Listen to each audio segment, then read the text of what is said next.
नमस्कार दोस्तों, कैसे हैं आप सब। मेरा नाम सुमन है और मेरी उम्र 32 साल है। मैं एक मध्यम वर्गीय परिवार की संस्कारी बहू हूँ। दिखने में मैं काफी आकर्षक हूँ। ऐसा लोग कहते हैं। शादी को 5 साल बीत चुके थे, लेकिन मेरी गोद अब तक सुनी थी।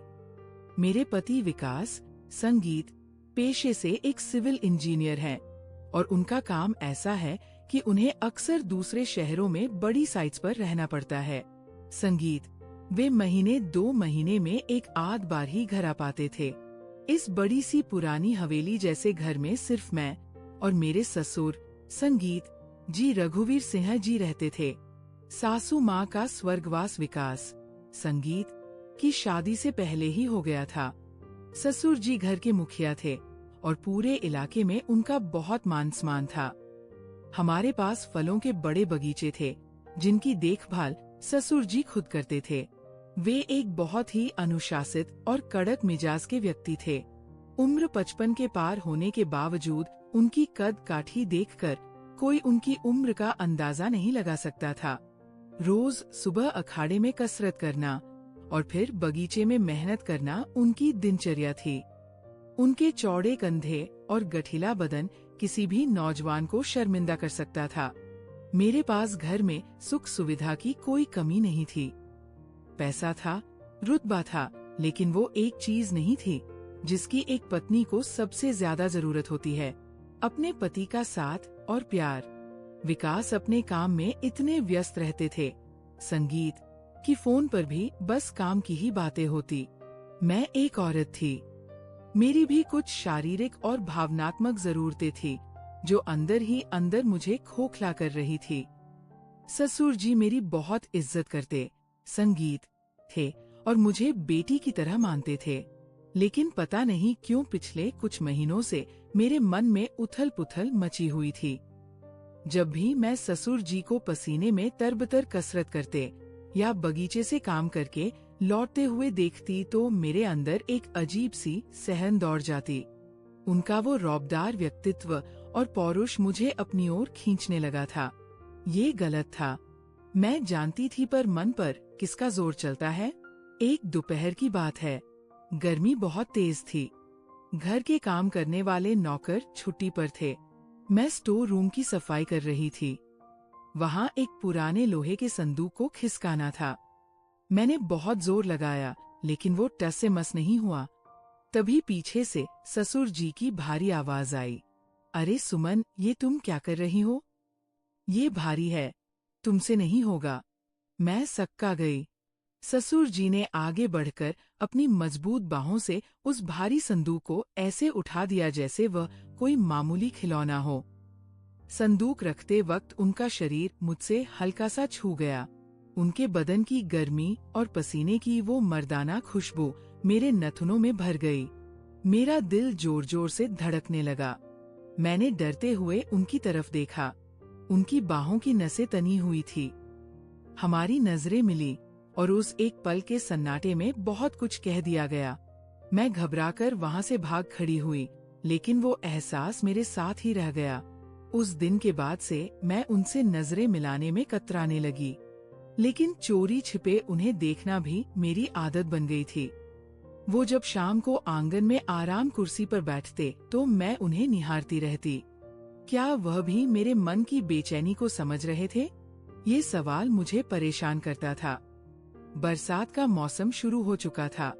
एक रात मूसलाधार बारिश हो रही थी और बिजली कड़क रही थी। अचानक घर की लाइट चली गई। पूरा घर अंधेरे में डूब गया। मैं मोमबत्ती जलाने के लिए माचिस ढूंढ रही थी कि तभी बिजली कड़की, संगीत और मैं डर के मारे चीख पड़ी। तभी एक मजबूत हाथ ने मुझे थाम लिया। वो ससुर जी थे। अंधेरे में भी मुझे उनका स्पर्श पहचान में आ गया। उन्होंने फिक्र से पूछा, सुमन, तुम ठीक तो हो? मैं कांप रही थी। जी बाबूजी, वो बिजली, हम दोनों एक दूसरे के बेहद करीब थे। मोमबत्ती की हल्की रोशनी जब हुई तो मैंने देखा कि वह मुझे ही देख रहे थे। उनकी आंखों में एक अजीब सी कशिश थी जो एक ससुर की नहीं बल्कि एक पुरुष की लग रही थी। मेरे भीगे बाल मेरे गालों पर चिपके थे। माहौल में एक नशा सा था। मेरा मन किया कि मैं अपना सिर उनके सीने पर रख दूं और इस अकेलेपन को हमेशा के लिए मिटा दूं। लेकिन संस्कारों ने मेरे पैर जकड़ लिए। वो धीरे से पीछे हट गए और बोले, संभल कर रहना बहू, अंधेरा है।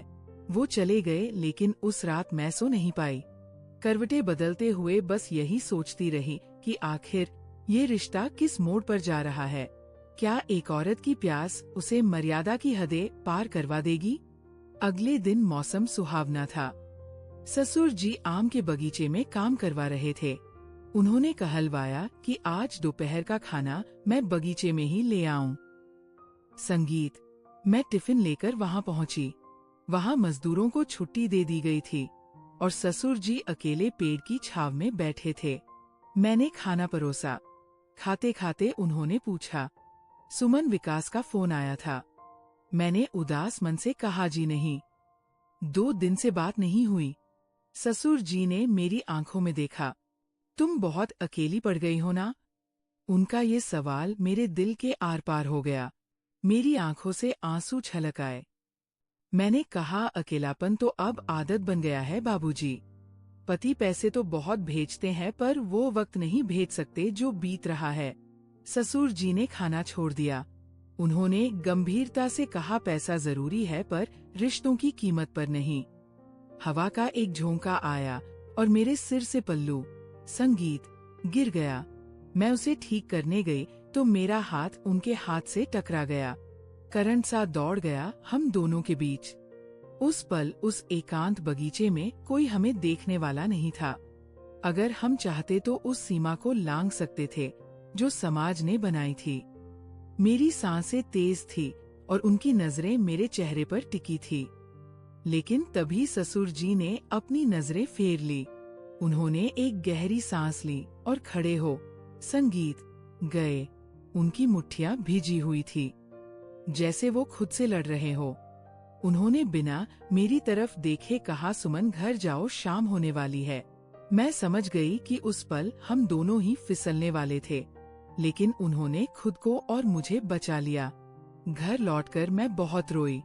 मुझे अपने विचारों पर गिल्ट भी हो रहा था और अपने खालीपन पर गुस्सा भी। उस रात ससुर जी ने खाना नहीं खाया।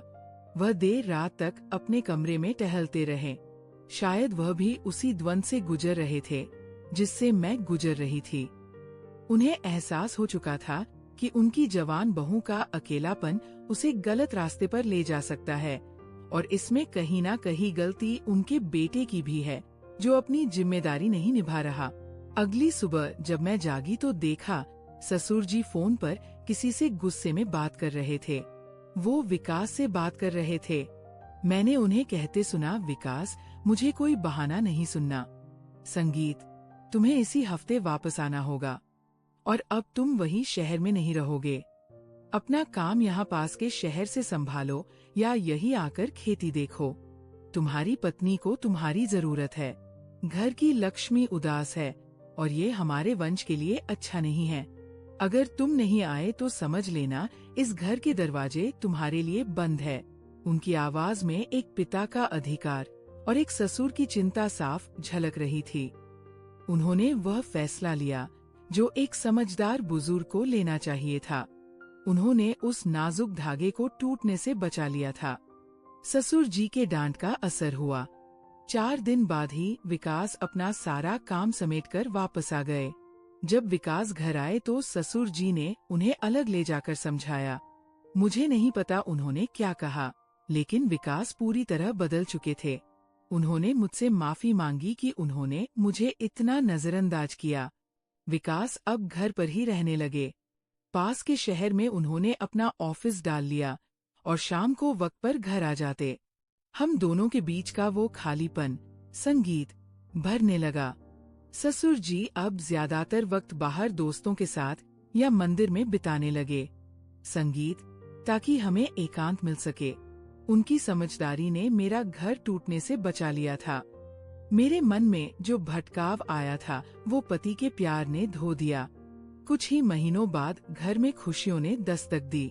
मैंने जब खुशखबरी सुनाई कि मैं मां बनने वाली हूँ तो ससुर जी की आंखों में चमक आ गई। उन्होंने हंसते हुए कहा, देर आए दुरुस्त आए। अब इस घर की रौनक वापस आ गई। आज हमारी एक प्यारी सी बेटी है। मैं अब पूरी तरह संतुष्ट हूँ। कभी कभी जब मैं पुरानी बातों को याद करती हूँ तो ससुर जी के लिए मन में श्रद्धा और बढ़ जाती है। उस दिन बगीचे में अगर वह संयम न रखते तो आज हम सब किस मुंह से एक दूसरे को देखते। उन्होंने न सिर्फ अपनी बहू की इज्जत बचाई, संगीत, बल्कि अपने बेटे का घर भी बसा दिया। तो दोस्तों, ये थी मेरी कहानी। एक औरत के लिए पति का प्यार और समय ही उसकी असली दौलत होती है। अगर वह ना मिले तो मन का भटकना स्वाभाविक है। संगीत, लेकिन एक समझदार बुजुर्ग वही है जो घर की नींव को हिलने ना दे और सही समय पर सही फैसला ले। अगर आपको मेरी ये कहानी दिल को छू लेने वाली लगी हो तो कृपया इसे लाइक जरूर करें, अपने दोस्तों के साथ शेयर करें और कमेंट में बताएं कि आपको ससुर जी का फैसला कैसा लगा। ऐसी ही और असल जिंदगी से जुड़ी कहानियों के लिए हमारे चैनल को सब्सक्राइब करें और घंटी वाला बटन दबाना ना भूलें। आपका प्यार ही हमारी ताकत है।